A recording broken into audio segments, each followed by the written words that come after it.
We just hit the 3 million mark raised for different Aussie charities. So the 3 million's been for young veterans and heroes on the home front, 2 veterans charities. Yeah, it's taken, like 6 months to do that, which is pretty amazing. We've gone through, we've finished 2 raffles, and we're in the process of another 3 raffles that haven't quite closed yet. So what's that for 2020? That's Finnish Mustang, another Mustang, Charger, another Mustang. Another Mustang. Everyone loves the Mustangs, Firebird. Yeah, that's about right. 3 Mustangs, a Firebird, a Charger, and a couple of bikes as second prizes. And we moved into this place, which was sort of half decked out, half in the process of tearing apart and making it into a nice space for everyone to work, which is really cool. I think we've been really lucky. We've had like a really good team. We've got Elliot, who's a great photographer, really good up and coming photographer. He's only 19, but real talented kid. He does all our photography. He does like a bit of the drone like coordination and organizing a few things for us. He does some admin, he does some social media stuff for us. Really nice guy, really talented photographer. He's passionate about it as well. Yeah, he is. So he actually loves doing it and loves making the content.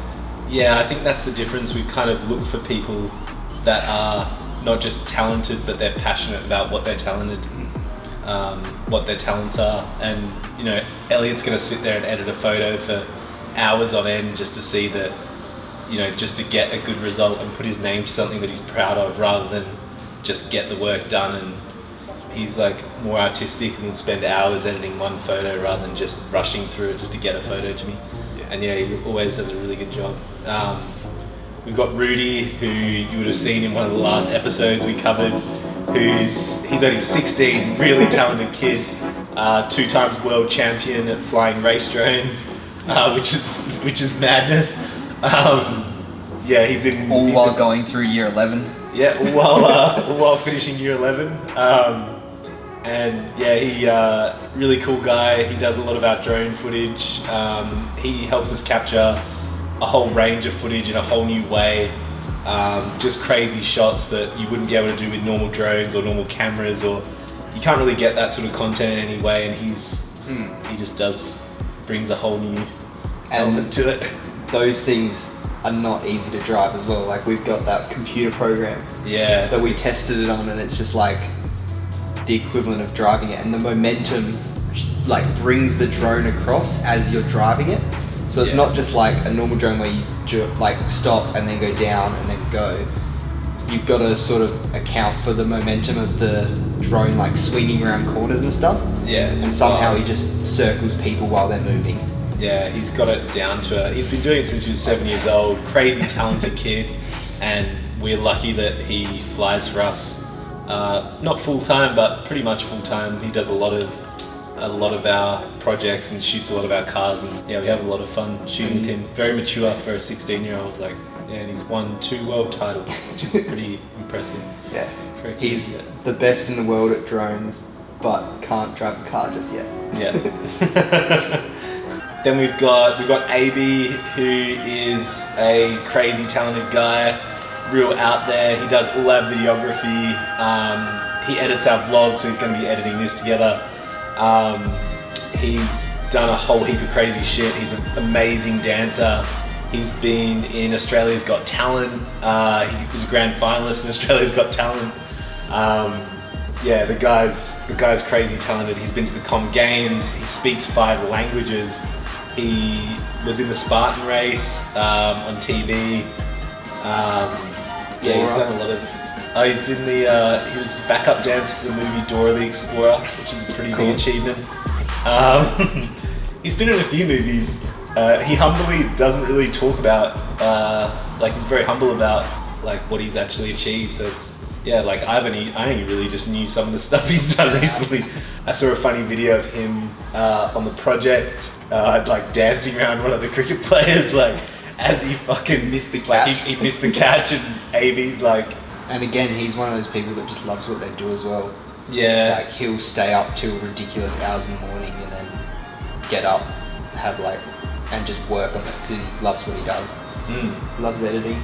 Yeah, I think like I've been messaging him at 9 o'clock at night, like you've been messaging him like on the weekends, and like there's a lot of stuff to do with the advertising to sell these tickets, and we need new videos all the time, we need like Instagram stories done, we need loads of different edits, and he's always working late on weekends, or we'll stay back after work and work on different edits and the vlog.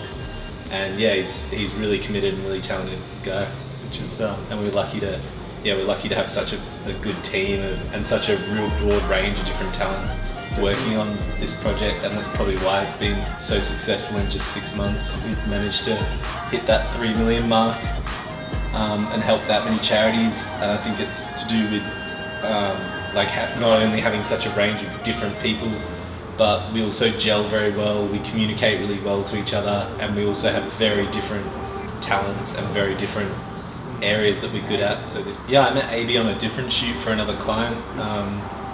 I met Elliot, like his mum was at a meeting and said, my son shoots content, you should see his work. Was just trying to be like nice in the meeting, and I actually looked at his work and I was like, shit, this guy's really fucking good. So then I hit him up and now he became our full-time photographer. And then Rudy was the most crazy story. We were teaching Elliot how to fly the race drones because we saw how good the content could be with them. So then as he was learning, he needed to go buy a race drone, and he hit Rudy up on Gumtree. Yeah. Went to Rudy's house to go pick it up, got talking to him, found out he was really, really good at at the race drones, and then we hit him up and was like, hey, come to a shoot. And then he's been shooting since. He's been shooting since. Yeah, it's weird how a lot of these people have come into the picture. So yeah, it's wild, man. Now we've had the Pontiac draw the other day. We called the guy Nicholas Carter. Hey man, how you doing? I'm good. Hey, congratulations on winning the car. Oh, thank you, mate. Thank you. 22-year-old guy from Sydney was just stoked. He was literally shaking on the phone. Say that you won the car. Oh, shit, really? Yeah, man. Congratulations. He's never won anything in his life. He bought 10 tickets into the raffle. So stoked to win. So we're just organising transport and all the transfer papers and all the behind-the-scenes stuff that has to go with transferring a car of that value to someone. We're starting a collaboration with the Starlight Foundation, which is pretty cool. Yeah, we're going to be working with the Gold Coast Titans. We bought a Mustang from the captain of the Gold Coast Titans, Ryan James. We've got loads of prizes this time around, so we're going to have a second prize that we're going to reveal soon. Just watch the future episodes and you'll see second prize is almost as cool as first prize. And then we've got lots of smaller prizes, so we wanted just to increase the chance of people just winning something in our raffles. So we bought a whole bunch of vouchers that we're going to tell you about in the next episode. We've got a whole load of merch we're going to give away. So we're just trying to increase the chance that even though you might not win the main car, you might win something. And that was sort of the whole reason. That was sort of how the whole Classics for a Cause came about. Was we're working for a veteran company that was providing health services to veterans, and we saw there was a lot of need to support a lot of these programs that don't have funding, and we looked into different charities, we found young veterans, and then we came up with this crazy idea that we would buy a 1968 Eleanor Mustang, probably like the best looking car that we could find, and that we would give this to young veterans to raise as much money as we can and start to support some of those funded programs that are really worthwhile programs but are not government funded.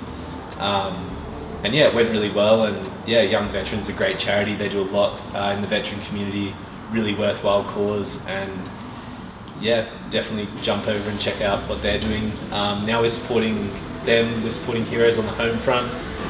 They do a lot of work with veterans' families and the veteran community. We just went through COVID, which was crazy times. They did a lot of care packs for veteran families who were struggling financially during COVID, which is really cool. Which we have some footage of, don't we? Yeah, we do, yeah. Maybe you can just just put that cut here. that, cut that in put here. it here. Cut that here.